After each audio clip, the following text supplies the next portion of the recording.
What's up guys, 501 Speed Inc. here. Today we're going to be doing an oil change on the 2020 KLX300R.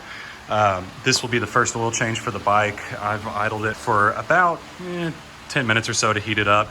I've got about 3 or 4 hours on the bike and I'm going to do the first oil change then. The procedure is the exact same as the KLX230R. But nobody's made a video on doing it on the 300R, so I figured I'd give y'all a little video for those of you that do have this bike since it's brand new. Anyways, heat the bike up first, let it idle for about 10-15 minutes, no revving, nothing like that. The manual calls for you to just turn the bike on and let it idle for a little bit. So that's what we did.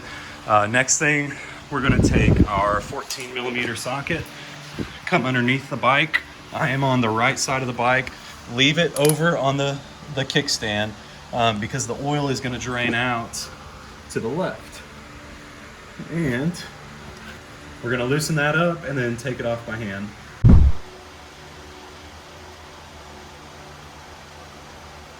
So you want to make sure that you're pushing in as you're turning to the left so it doesn't just surprise you. Like that.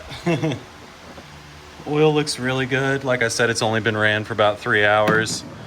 On and off the throttle, different types of riding, not just consistent, holding a consistent RPM. I tried to take it through the rev range a little bit.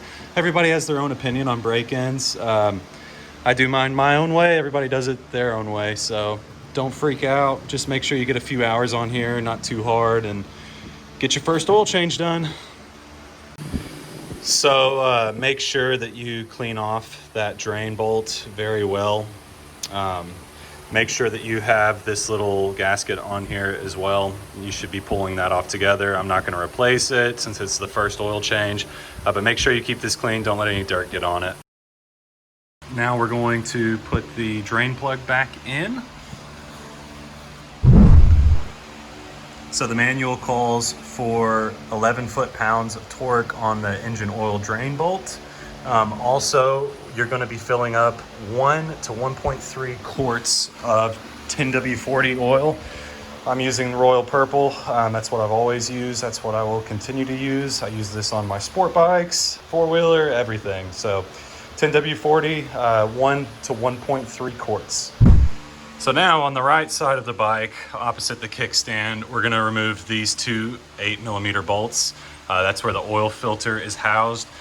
Make sure to be a little careful. There is a spring in there. You don't wanna lose it. I don't think there's enough pressure on it to push back much, but be mindful of the spring and be mindful of the position in which you pull the oil filter out.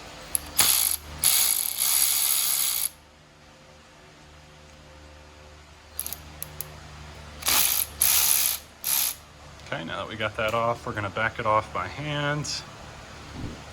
All right, so we're gonna pull it off. It's hot, so I have to use a towel. And there's your spring right there.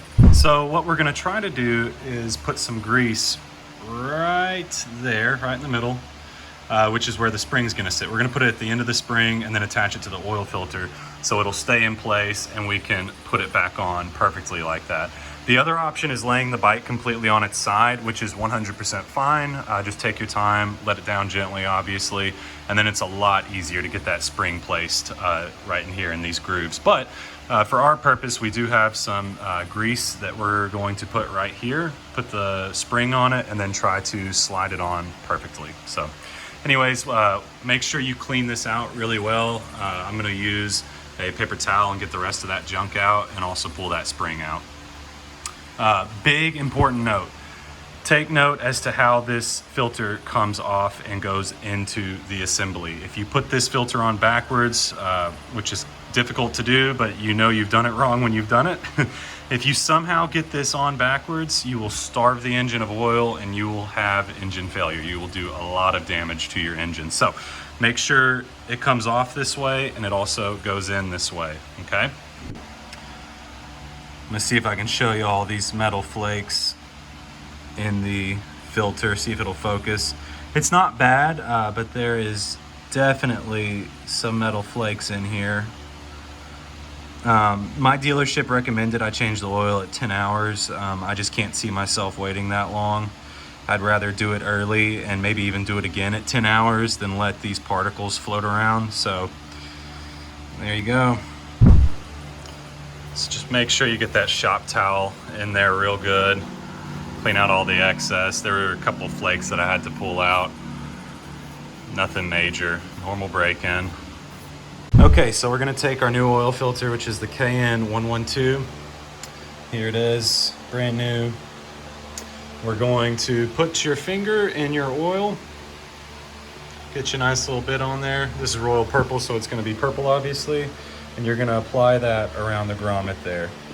Give it just a nice little coating. You don't have to do too much. Can't really do too little. Just make sure you coat that nice. Get that off my hands. So now that little rubber grommet right there is going to seat here on the inside of the outer cover.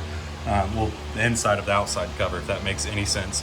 Make sure you inspect that O-ring. It looks good, so I'm not gonna replace it. First oil change, you should not have to replace this, but make sure you clean it real good, which I'm about to do, inspect it. And then, like I said, we're gonna seat this oil filter grommet right here on this little nipple.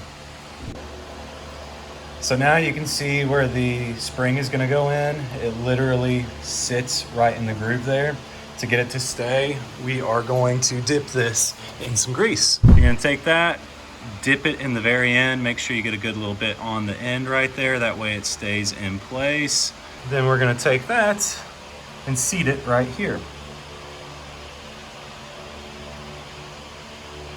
Okay, so now it's seated well. And now we're gonna get it in there nice and even. You'll feel that spring compress down, and then you just need to screw those back in. These little 8mm bolts are going to be torqued down to 89 inch-pounds. So make sure you torque those down accordingly. All right, so now as you can see, we didn't have to lay the bike over on its side, which again is more than fine to do. You can do it that way, but I prefer not to. Since we use the grease to hold the spring in place, we were able to put that on no problem. You will know it's right because it will slide in just fine. There will be a little bit of resistance from the spring. You'll feel it. Just push it in a little bit more, then start screwing in those 8mm bolts to seal it. Remember again, torque it down to 89 inch-pounds, I believe. Yep, 89 inch-pounds, and then you're good to go.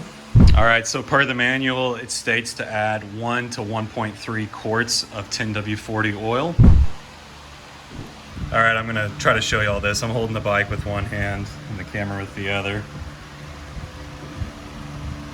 So with the bike level, you can see we're a little above halfway. I'm gonna give it just a little bit more because I know once the oil circulates, it's gonna go down a little bit. After I add just a smidge more, maybe 0.1 of a quart, then I'm gonna start the bike, let it idle for a minute, and then let the oil drain back down, and we'll see where we're at. All right, so let's go ahead and start the bike up. And we're just gonna let it idle for a little bit, circulate that oil, and again, we're gonna check the window after it's circulated. As you can see while it's running, there's gonna be no oil in that window. So I'm standing the bike up now. This is about level, and that's where we are in the fill line. That's great. Make sure you just keep an eye on it. Don't let it get too low. That is a perfectly good level. If it's a little bit more, that's fine. If it's a little less than this, I would recommend topping it off and getting it at least to right below that top fill line. So that's gonna conclude the first oil change on the 2020 KLX300R. Hope it was helpful. I have tripods and GoPros. I'm literally recording this on my phone. Kind of impromptu. Sorry for the lack of quality here, but I think you guys are gonna get the gist of this. So if you have any questions, please feel free to leave them in the comments. Hope y'all have a great day. Keep both wheels on the ground and be safe, guys, except for wheelies.